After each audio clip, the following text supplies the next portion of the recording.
Covering the legislative session, the Missouri Senate is considering a bill that would block red flag laws.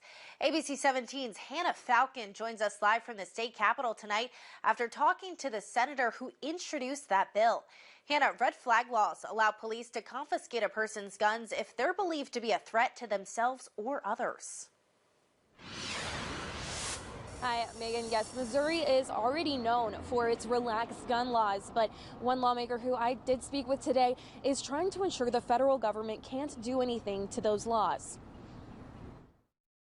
This bill would in particular make it illegal for local jurisdictions to cooperate with the creation of any federal red flag orders or judicial enforcement agencies. Senator Bill Eigle's anti-red flag gun seizure bill was heard in committee this morning. Several others were in support of his bill, but not everyone. But the reality is that when a person is in crisis, family members and law enforcement are the first to see the warning signs. And if they have the tools available to them, they can act. Kristen Bowen from Moms Demand Action said laws like this could lead to more violence, like the shooting at a St. Louis performing arts school in October. This isn't a St. Louis problem or a Kansas City problem or a big city problem. It's a small town problem.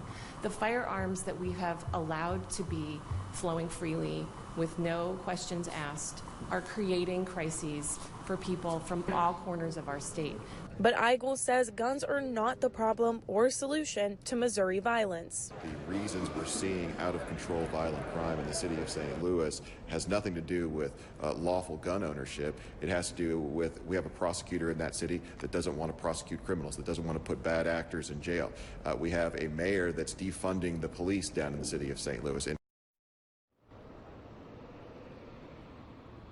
Now, one similar Missouri law was challenged in court last year. The Second Amendment Preservation Act prohibits Missouri law enforcement from enforcing any federal gun laws. Reporting live at the state capitol, I'm Hannah Falcon, ABC 17 News. Hannah, thanks so much for that report tonight. At the national level, former Missouri Senator Roy Blunt played a role in passing a bipartisan gun control package last year.